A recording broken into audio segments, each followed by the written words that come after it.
Same with the small block, and I blew that up. Then we put a big block in it with a couple hits of nitrous on top of that.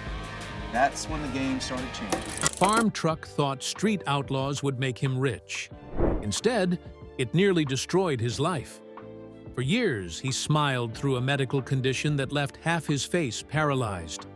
He hid a hand injury that gave him PTSD. He watched younger racers take his spot while producers cut his screen time. His own show got canceled. His merchandise sales dropped. At 59, the man who helped build a racing empire was being erased from it.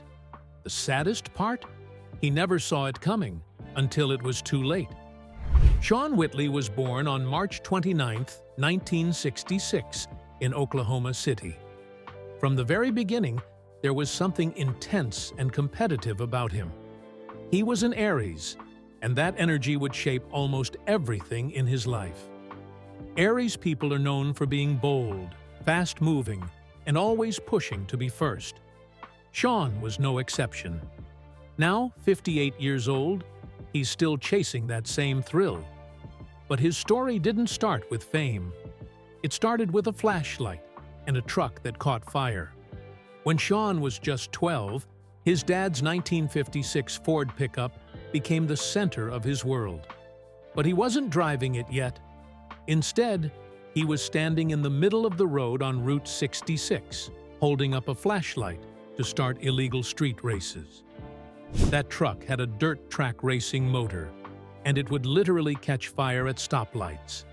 It was loud, rough, and unpredictable, just like the races it helped launch. Shaun watched his older brothers tear down the road in souped-up muscle cars while he stood dangerously close, learning everything. He became obsessed with how the gear shifter moved. He started to notice how small changes in handling or timing made all the difference. These moments shaped his instincts as a racer and a builder. His mother played her part, too. She let him learn to drive in her 1974 Dodge Dart. It wasn't flashy, it wasn't fast, but it was reliable. That car taught Shaun something most racers never learn. You don't need to start with power to understand power. The Dart had a 225 cubic inch slant 6 engine, and maybe it wasn't built for speed, but it gave Shaun a feel for control and mechanics. It taught him patience. It showed him that the outside doesn't always match the inside, and that lesson stuck with him. By the time he was still just 12, Shaun was driving his dad's 1973 Ford pickup around town. It wasn't legal, and it wasn't normal, but it was real. That truck wasn't just transportation. It was a symbol.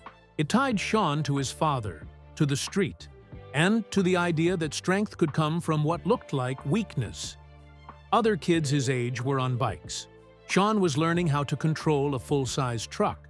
He would later say that this old Ford pickup had more influence on him than any race car ever could. It made him love the underdog, the forgotten, the rusty. Oklahoma City was the perfect place for a kid like Shaun to grow up. The racing community there didn't have big budgets. They didn't have factory sponsors. What they had was grit.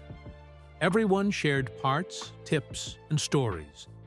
Shaun learned how to make things work. If something broke, you fixed it. If something didn't fit, you made it fit. And most of all, if someone underestimated you, that was your edge. He developed a habit of complimenting other racers' shiny cars while keeping quiet about his own. This wasn't just charm, it was strategy. He called it fishing, and it worked. In 1998, everything changed.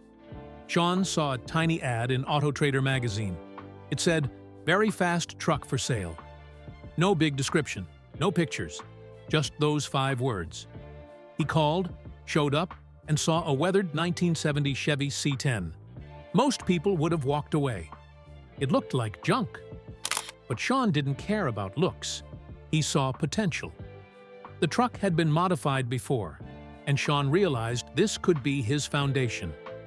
This wasn't some wild $30,000 risk. It was a smart buy, a partially built race truck with hidden value. That truck would become known to the world as the Farmtruck. What makes the Farmtruck different is what Sean didn't change. He didn't sand it down. He didn't repaint it. He didn't try to make it look pretty. Instead, he kept the rust. He kept the dents. He even kept the old camper shell. But underneath, he built a monster.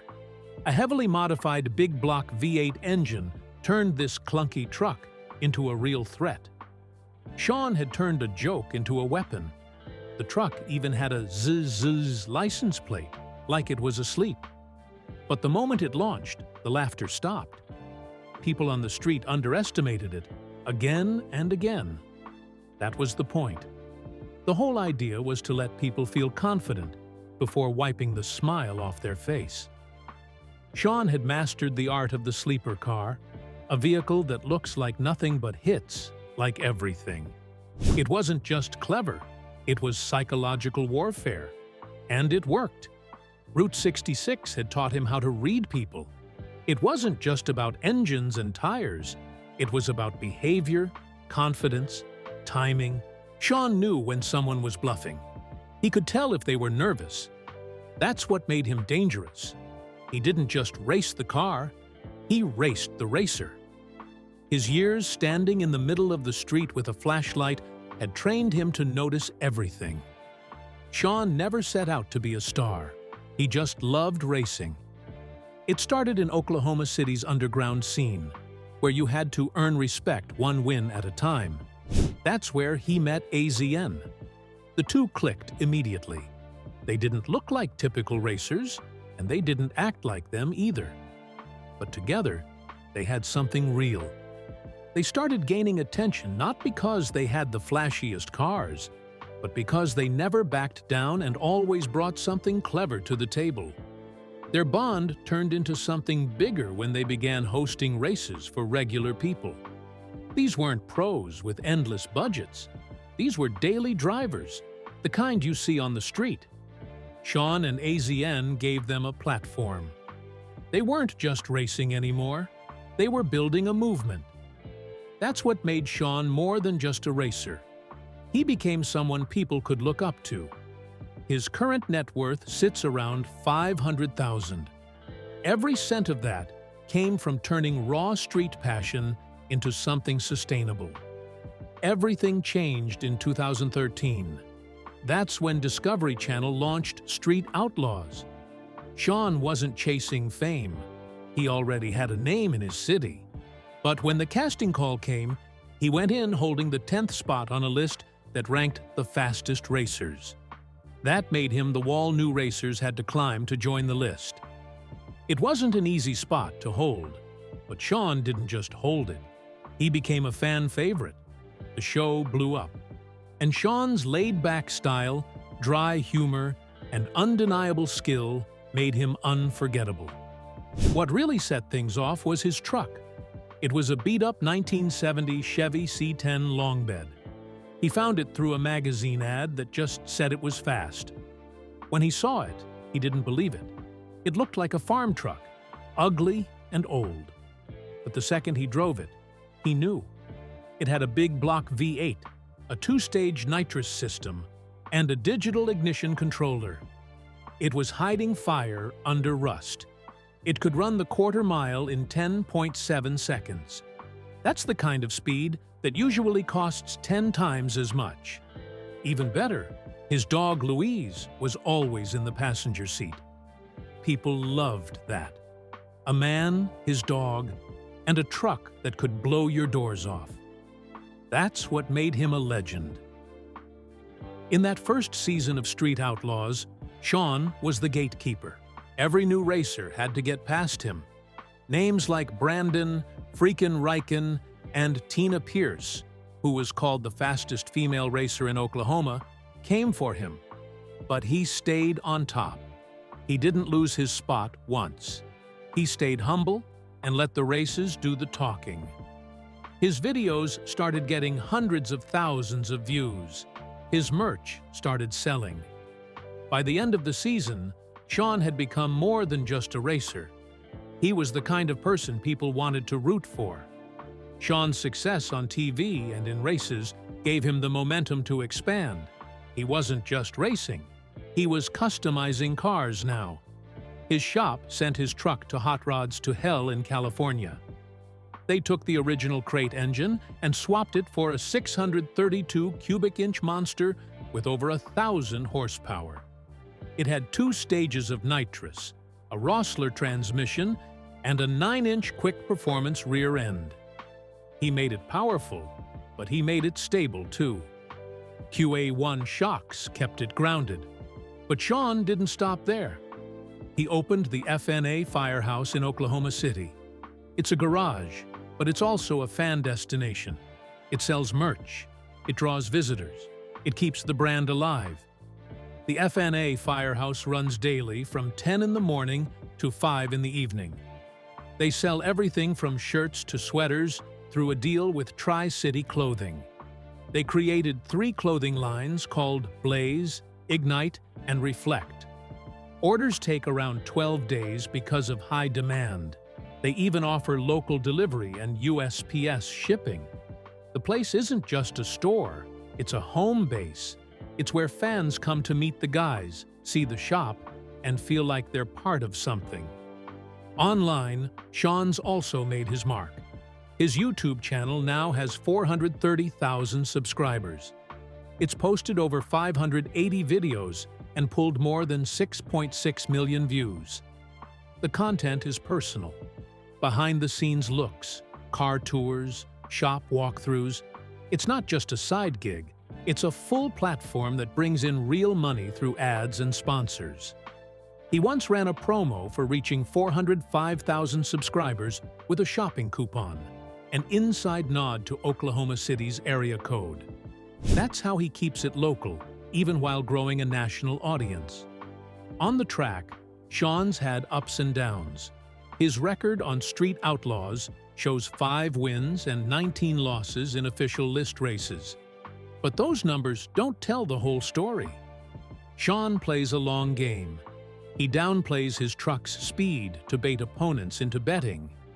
That's his fishing style. In other races, he's done better. In Street Wars, he raced a Jeep called Penny and finished 5th with 8 wins and 4 losses. AZN wasn't far behind in another Jeep called Jeeper Sleeper, finishing 9th with 7 wins and 5 losses. AZN even won the daily driver battle against top names like Big Chief and Daddy Dave. These wins brought in prize money and appearance fees. Sean doesn't share exact numbers, but those close to him know the money is steady. They didn't look like much. A beat-up old truck and 2 guys who didn't fit the mold. But when Farmtruck and AZN showed up at a street race, they brought something their high-dollar rivals didn't expect. Humility, humor, and a strategy that actually worked. While other teams poured hundreds of thousands into sleek, purpose-built race cars, these 2 focused on squeezing every ounce of power out of vehicles that looked like they belonged in a junkyard. They called it the sleeper strategy, a plain-looking truck that had been heavily tuned under the hood. No fancy spoilers, no flashy paint, just raw power and some clever tricks. It was psychological warfare as much as it was racing. Opponents would laugh until they lost. Their performance shocked everyone. AZN said they did pretty damn good, and he wasn't wrong. Farmtruck's Chevy long bed wasn't pretty, but it beat out race-ready saloons more than once. They weren't just entertaining, they were competitive, especially during the early seasons of Street Outlaws, when the show was still about real street racing, not just high-budget showdowns. One of their biggest wins came in Texas. It was Oklahoma versus Texas. Farmtruck lined up against a Corvette. Nobody expected much, but when the light dropped, that old truck left the Corvette behind. The crowd went wild. It wasn't just a win, it was proof. Appearances didn't matter. Smart tuning and the element of surprise could take down even the most expensive builds. By season 4, they came back swinging with a new engine and more confidence. They weren't just side characters anymore. They were contenders. Other racers noticed. Their jokes, their banter, it all added to the show. But behind the humor, they were serious about winning. Fans loved them. Their Facebook page crossed 2.8 million likes. Over 329,000 followers stayed active.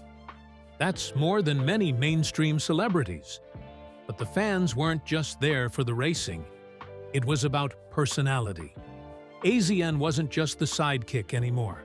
His quick wit and energy made him a fan favorite. Their friendship felt real. No fake drama, no forced storylines.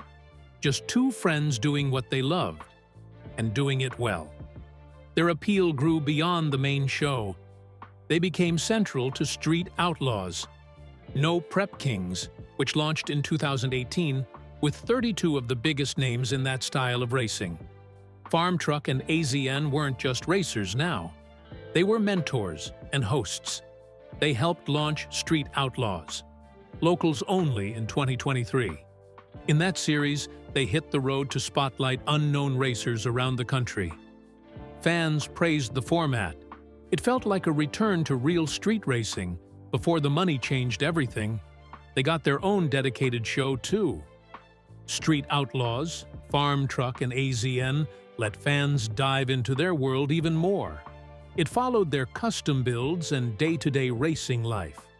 And their popularity wasn't just local. They made appearances at international car shows, drawing crowds around the world. Not bad for two guys who were once seen as the slow weirdos on the list. At the peak of the show's popularity, prize pools got huge. Events offered up to $50,000 for the winners. That kind of money changed the game. Everyone brought their best builds. Every race was high stakes. But Farmtruck and AZN stuck to their sleeper roots. No matter how big the race got, they never abandoned what made them unique. They entered the biggest Cash Days event ever, where the 405 crew aimed to prove they were the fastest in the nation. Farmtruck and AZN didn't just show up for fun. They were there to win. And despite facing teams with much deeper pockets, they held their own. They earned their place, not through hype, but through results. But behind the scenes, not everything was easy. In 2011, Sean Farmtruck Whitley woke up to something he didn't expect. His face wasn't working right. He couldn't smile on one side. He couldn't close his eye. Within 2 days, it got worse. Doctors diagnosed him with Bell's palsy. It's a nerve condition that hits fast. It affects the 7th cranial nerve, and when that nerve gets inflamed and squeezed, it shuts down half your face. Sean was left with permanent facial drooping. For most people, Bell's palsy clears up in a few months. About 85% recover fully. But Sean wasn't in that group. His face never came back completely. AZN later revealed that Sean had been quietly battling it for 12 years. It explained why fans noticed a lopsided smile, why some thought he was acting strangely on camera. Some fans didn't understand. They thought it might have been a stroke. Reddit threads exploded with speculation. People noticed he used his left hand more often. They thought it was a sign of something worse. Some even thought he'd nearly died. AZN had to address the rumors directly. It wasn't a stroke. It was Bell's palsy. Not life-threatening, but still life-changing. That didn't stop the rumors. People didn't realize that facial paralysis can look the same, whether it's caused by a stroke or by Bell's palsy. But the two are very different. One is neurological. The other is vascular. Still, the misunderstanding stuck around for years.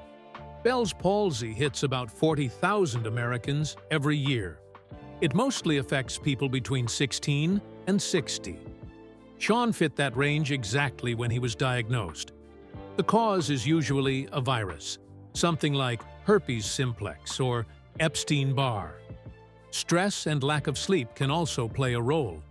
Treatment has to start fast, usually within 3 days, using steroids.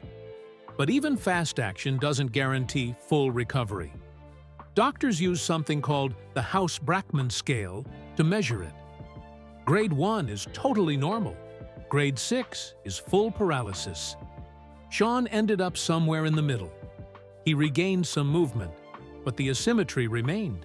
He could talk, he could race, but his smile would never fully return. In 2022, something happened to Sean Farmtruck Whitley that would quietly change how fans saw him. It wasn't during a race or a TV stunt. It happened in the shop. He was working on a tire machine when it malfunctioned.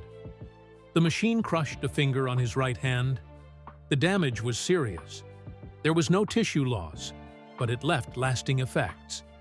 This wasn't a flashy, high-speed injury. It was quiet, painful, and real. When the show aired in 2023, fans saw the change before they knew what caused it. He was moving differently, shaking hands with his left, avoiding certain grips, and no one had any answers. That's when Reddit lit up. One user pointed out that Sean had started using his left hand for handshakes. Others quickly jumped in, trying to figure it out. Theories spread fast. Some thought it was a sign of a stroke. Others joked about Boy Scout traditions. But the truth was harder. Behind-the-scenes footage finally gave a clue. His right index finger looked stiff, swollen, and not moving like it used to. The fan theories weren't totally wrong. There was something going on, but no one knew the full story. Then AZN, Sean's longtime friend and partner, stepped in. In one thread, he dropped the truth. Sean had PTSD, not the kind people usually talk about. This one was tied to that injury, that moment in the shop. AZN said Sean was terrified of breaking it again, so he stopped using it.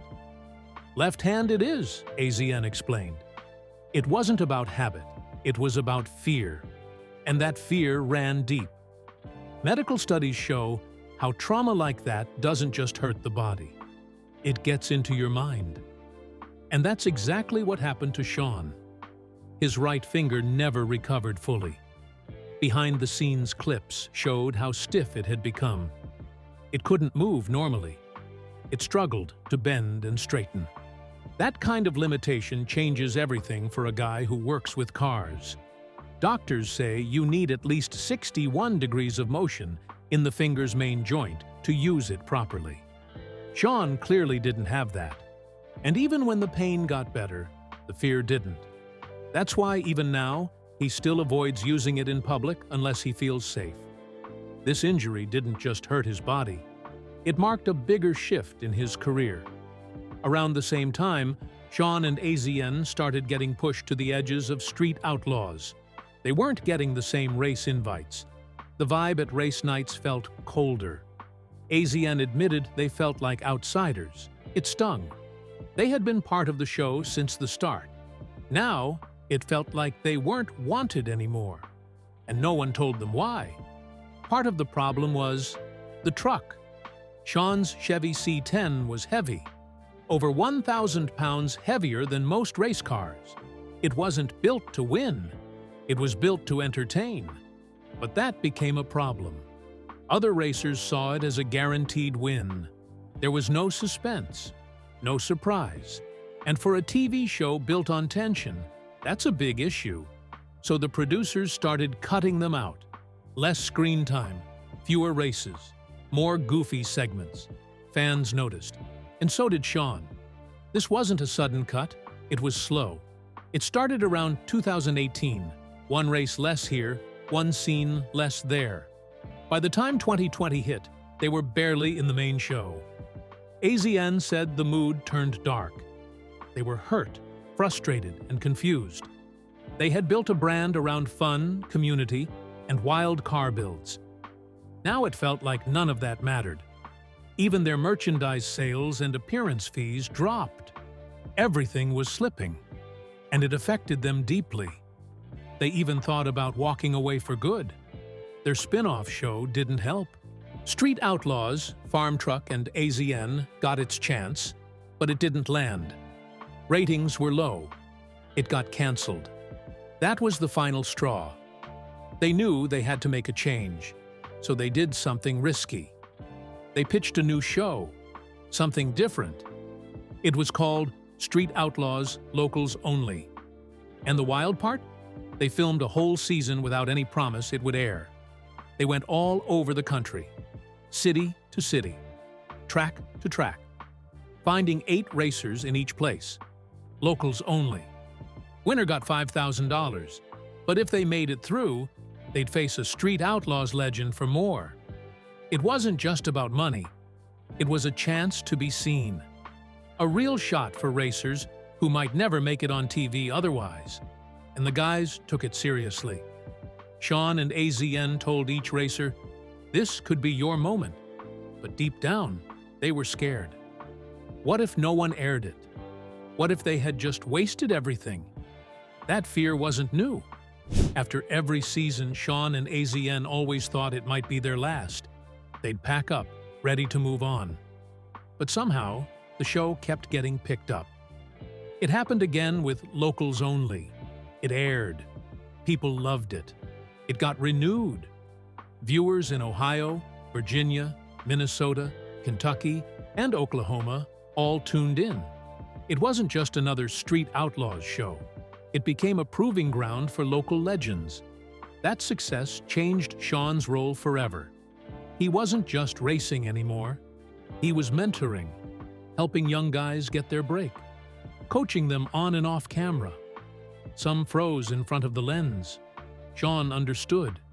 He'd been there. He knew what it felt like. So he made space for them, gave them room to be themselves. And in doing that, he gave up the spotlight. He turned into the guide instead of the star. That decision wasn't easy, but it gave his career a whole new purpose. When Street Outlaws Locals Only Season 2 finally aired on April 1st, 2025, it felt like a small miracle. Fans had been waiting for over a year and a half since filming ended, and even Farmtruck and AZN had stopped expecting it to happen. The announcement came out of nowhere, and their reaction showed how much it still meant to them. The format stayed the same. Local racers fought for $5,000, then faced off with the bigger names from Street Outlaws to win another $5,000.